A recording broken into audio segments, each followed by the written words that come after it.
மாட்டிக்கிச்ச மாட்டிக்கிச்ச மாட்டிக்கிச்ச மாட்டிக்கிச்ச மாட்டிக்கிச்ச. Hi friends, அனைவருக்கும் வணக்கம். தொடர்ந்து தன்னுடைய பேட்டிகளில் அடுத்தவங்களை இன்சல்ட் பண்ணி மனம் புண்படுற மாதிரி பேசிட்டு வர இளையராஜா சில நாட்களுக்கு முன்னாடி ஒரு சேனல் பேட்டியில் விஜய் சேதுபதி திரிஷா நடித்து வெளிவந்து சினிமா ரசிகர்களால் மறக்க முடியாத படமாக அமைந்த 96 படத்தில் இவருடைய பாடலை பயன்படுத்துனதுக்கு ரொம்ப கொச்சையான ஒரு வார்த்தையை பயன்படுத்தி திட்டிருந்தார். இதில் கொடுமையான விஷயம் என்னென்னா 96 படத்தில் அவங்க பயன்படுத்தின இளையராஜாவோட பாடல்களை ரைட்ஸ் வச்சிருக்கிற நிறுவனத்திடம் உரிய தொகை கொடுத்து அனுமதி வாங்கி தான் பயன்படுத்தியிருக்கிறாங்க. ஆனால் இளையராஜா எந்த வார்த்தையை பயன்படுத்தி அவங்கள திட்டிருக்கார் அப்படிங்கிறத நீங்களே பாருங்கள். வீக்னஸ், அதாவது ஒரு ஆண்மை இல்லாத தனமாகலாம் இருக்குது. இதுக்கு அவங்க 2 ஃபிகரை கூட்டத்து விடுங்க, ஆண்மை இருக்கா இல்லையான்னு காட்டுறோன்னு சொல்லியிருந்தா இவருக்கு எப்படி இருந்திருக்கும்? இதுவரைக்கும் இவர் யாரையோ என்னென்னமோ சொல்லி திட்டிருந்தா கூட எதையும் கண்டும் காணாமல் போன எங்களால் இந்த வார்த்தையை இவர் பயன்படுத்த ஜீர்ணிக்கவே முடியல. இளையராஜா ஒரு இசையை டியூனாக போடுறதுக்கு முன்னாடியே பல பேர் பல வருடங்களுக்கு முன்னாடியே சுட்டிருக்காங்க போல். அப்படி நிறைய பாடல்கள் இருக்குது. அதில் ஒரு 5 பாடல்களை சாம்பிளுக்கு நான் உங்களுக்கு சொல்கிறேன். வரப்பிரசாதம்ங்கிற படத்துக்கு பின்னணி இசையமைச்சிருந்தாலும் ஒரு முழுமையான இசையமைப்பாளராக இவர் அறிமுகமானது 1976 வெளிவந்த அன்னக்கிளி படம் மூலமாக தான். இளையராஜா சினிமாவுக்கு அறிமுகமாகிறதுக்கு 5 வருஷத்துக்கு முன்னாடியே கிஷோர் குமார் நடித்து வெளிவந்த தூர்கா ராகிங்கிற படத்தில் கிஷோர் குமார் இசையில் வெளிவந்து புகழ்பெற்ற ஒரு பாடலுடைய டியூனை கேளுங்க.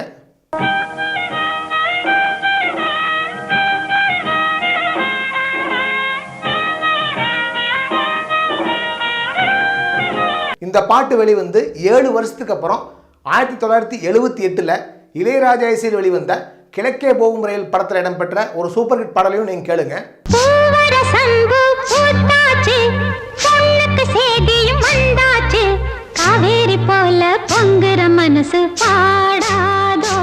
இதன் மூலமா இந்த பாட்டை திருடித்தான் இளையராஜா இந்த பாட்டுக்கு மியூசிக் போட்டிருக்காரு அப்படின்னு நான் சொல்லவில்ல.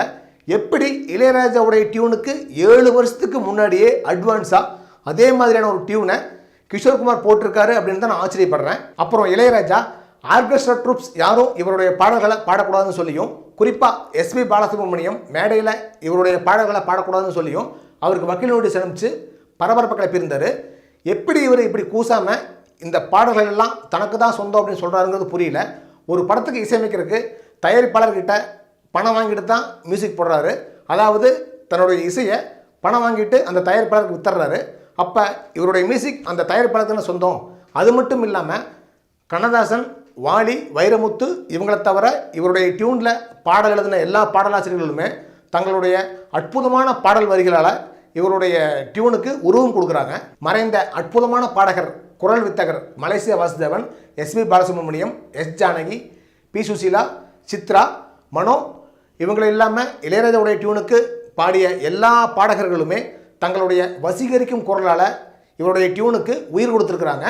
இதுபோக இவருடைய பாடல்களுக்கு வாயசித்து நடித்த நடிகர், நடிகை, அந்த பாடல்களுக்கு நடனம் அமைச்ச டான்ஸ் மாஸ்டர்ஸ், அந்த பாடல்களுக்கு ஒளிப்பதிவு செய்த கேமராமேன், இதுபோக அந்த பாடல்களெல்லாம் அருமையாக திரையில் கொண்டு வந்த இயக்குநர்கள், இப்படி எல்லாருக்குமே ஒரு பாடலில் பங்கு இருக்குது. இப்படி இருக்கும்போது எப்படி இவர் அந்த பாட்டெல்லாம் தனக்கு தான் சொந்தம் அப்படின்னு சொல்கிறாங்கிறதே புரியல. ஒருவேளை இளையராஜா இவர் மியூசிக் போட்ட எல்லா படத்துலையும் இவரே பாட்டு எழுதி இவரே பாடி இவரே ஆடி நடிச்சிருந்தா இப்படி சொல்கிறதுல நியாயம் இருக்குமே என்னவோ. இவரை போலவே இவருடைய டியூனுக்கு பாட்டு எழுதின எல்லா பாடலாசிரியர்களும் இவருடைய இசையில் பாடின எல்லா பாடகர் பாடகிகளும் அந்த இசைக்கு தங்களுக்கும் உரிமை இருக்குன்னு போராட ஆரம்பித்தா என்னாகும்னு தெரியல. இளையராஜாவின் மனம் கவர்ந்த ஆர்டி பர்மனின் இசையில் தேவானந்த் இயக்கி அவரே ஹீரோவாக நடித்து 1971 வெளிவந்த படம் ஹரே ராமா ஹரே கிருஷ்ணா. இளையராஜா சினிமாவுக்கு வர்றதுக்கு பல வருடங்களுக்கு முன்பே வெளிவந்த இந்த படத்தினுடைய மிக புகழ்பெற்ற ஒரு பாடலை நீங்கள் கேளுங்க.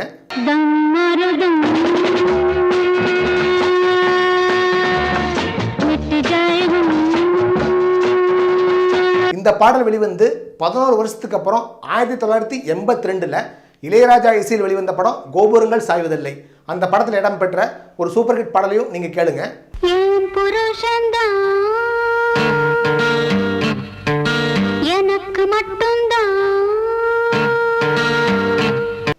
இதன் மூலமாக நான் இந்த டியூனை சுட்டு தான் இளையராஜா இந்த பாட்டு போட்டிருக்காருன்னு சொல்லவில்லை.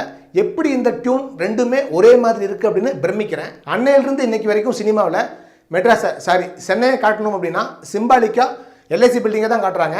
அதுக்கு பதிலாக அமெரிக்காவில் வாஷிங்டனில் இருக்கிற ஒயிட் ஹவுஸையோ அல்லது பாரிஸில் இருக்கிற ஈஃபில் டவரையோ காமிச்சா ரசிகர்கள் சிரிச்சிட மாட்டாங்களா?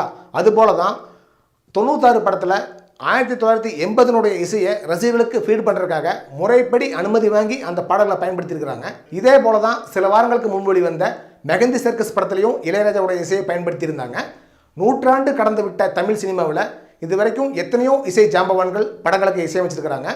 எம்எஸ் விஸ்வநாதன் போன ஜெனரேஷனில் எவ்வளோ பெரிய இசையமைப்பாளர், ஆனால் அது இந்த ஜெனரேஷனில் எத்தனை பேருக்கு தெரியும்? இதே நிலைமை தான் இளையராஜாவுக்கு. இன்னும் கொஞ்சம் வருஷம் போச்சுன்னா இவரை அடுத்த ஜெனரேஷனில் யாருக்கும் தெரியறதுக்கு வாய்ப்பு இல்லை. 96 மெகந்தி சர்க்கஸ் ஆகிய படங்களில் இளையராஜாவை எவ்வளவு கண்ணியமாக காட்ட முடியுமோ அவ்வளவு சிறப்பாக காட்டி கௌரவப்படுத்தியிருந்தாங்க. இன்னும் பல வருடங்கள் கழித்து இந்த படங்களை பார்க்குற அடுத்த ஜெனரேஷனில் பல பேர் ஓஹோ இளையராஜா எவ்வளோ பெரிய இசை மேதையா அப்படிங்கிறத அவங்களுக்கு உணர்த்துற இந்த படங்களுக்கு நியாயப்படி இளையராஜா நன்றி தான் சொல்லியிருக்கணும். அதை விட்டுட்டு ஏன் இப்படி திட்டுறாருங்கிறது தான் தெரியல. இங்கிலாந்தின் புகழ்பெற்ற யூரியா ஹீப்ங்கிற ஒரு ராக் பேண்ட் 1971 ரிலீஸ் பண்ண ஆல்பத்தில் இருக்கிற லேடி இன் பிளாக் அப்படிங்கிற இந்த சிங்கிள் ட்ராக்கை கேளுங்க.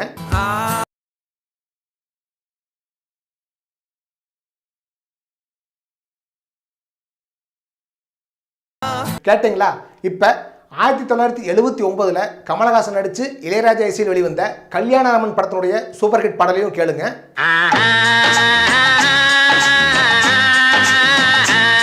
காதல் வந்துருச்சு ஆசையில் ஓடி வந்தேன். இந்த ரெண்டு பாட்டுக்கும் எவ்வளவு ஒத்து போகுது பார்த்தீங்களா? இதுக்கு என்ன பேருன்னு நீங்களே முடிவு பண்ணி சொல்லுங்கள். இளையராஜா மேலே தனிப்பட்ட முறையில் எங்களுக்கு எந்த வெறுப்பும் கிடையாது. இன்னும் தெளிவாக சொல்லப்போனால் ஒரு இசையமைப்பாளராக அவரை உங்களுக்கு எவ்வளோ பிடிக்குமோ அதை விட ரொம்பவே அதிகமாக எங்களுக்கு பிடிக்கும். 1க்கு 2 ஆஸ்கர் அவார்டு வாங்கியிருக்கிற இசை புயல்னு சொல்லப்படுற ஏஆர் ரஹ்மான் கூட இது வரைக்கும் எந்த பேட்டியிலையும் யாருடைய மனசும் புண்படுத்துகிற மாதிரி பேசுனதில்லை. பொதுவாக ஞானின்னு சொல்கிறவங்க யாருடைய மனத்தையும் காயப்படுத்த மாட்டாங்க, கஷ்டப்படுத்த மாட்டாங்க. ஆனால் இசை ஞானின்னு சொல்கிற இளையராஜா எப்போ பாரு இப்படி ஒவ்வொருத்தரையும் காயப்படுத்துகிற மாதிரி பேசுகிறாரு அப்படிங்கிறது தான் எங்களுடைய வருத்தம்.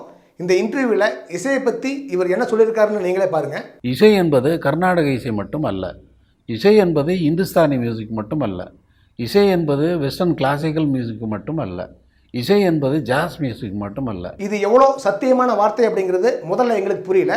இந்த 2 பாட்டையும் கேட்டிங்கன்னா அதுக்கப்புறம் உங்களுக்கே புரியும். கமல் நடித்து இளையராஜா இசையில் 1985 வெளிவந்த ஒரு கைதியின் டைரி படத்தில் இடம்பெற்ற மிக பிரபலமான பாடலான இந்த பாடலை கேளுங்க.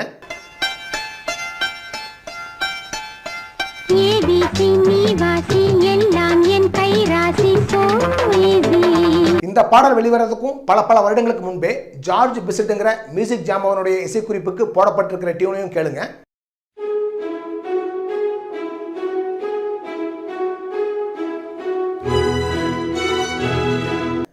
இந்த டியூனை சுட்டுத்தான் இளையராஜா இந்த பாட்டு போட்டாருன்னு நான் சொல்ல வரல. இளையராஜா எவ்வளோ பெரிய இசை மேதை, சுயமாக போட மாட்டாரா என்ன? இந்த 2 பாட்டுக்கும் எவ்வளோ ஒற்றுமை அப்படின்னு ஆச்சரியப்படுறேன்னு சொல்ல வர்றேன். சினிமாக்காரங்களால் ஒரு இசை எப்படி சுடப்படுது அப்படிங்கிறதையும் அந்த பேட்டியிலே இளையராஜா தெளிவாக சொல்லியிருக்காரு. அது என்னென்னு பாருங்கள். புதுசாக வர ரெக்கார்ட்ஸ் எல்லாம் அங்கே தான் வரும். அந்த ரெக்கார்ட்ஸை போய் எடுத்துகிட்டு வாங்கிட்டு அதை கொடுத்த மியூசிக் டைரக்டர்ஸ்கிட்ட கொடுத்துட்டு காப்பி அடிக்கிற சொல்கிறதுக்காக தான் அந்த பப்பட் ஜமால் வந்து சினிமா வளத்தில் ரொம்ப பாப்புலர். அதே பேட்டியில் எப்படி தன்னால் முன்ன பின்ன எல்லாம் மாற்றி டியூன் போட முடியுங்கிறதையும் அவரே பெருமையாக சொல்லியிருக்காரு. அதையும் பாருங்கள். நீ ஃபஸ்ட்டு டியூன்லேருந்து அந்த 3rd லைன் எடுத்துக்கோ, அதை ஃபஸ்ட் லைனாக வச்சுட்டு 4th டியூன்லேருந்து 2nd லைன் எடுத்து 2nd லைனாக வச்சுக்கோ, இதிலிருந்து அதை பாட்டு இப்படி உடனே பாடுவேன். இளையராஜா 1976 சினிமாவில் இசையமைப்பாளராக அறிமுகமாகிறதுக்கும் 9 வருடங்களுக்கு முன்னாடியே 1967 ஹிந்தியில் ரிலீஸ் ஆன படம் உப்கார். இந்த படத்தில் கல்யாண்ஜி ஆனந்த்ஜிங்கிற 2 பேரோட இசையில் வெளிவந்து புகழ்பெற்ற பாடல்களில் ஒரு பாட்டை நீங்கள் கேளுங்க.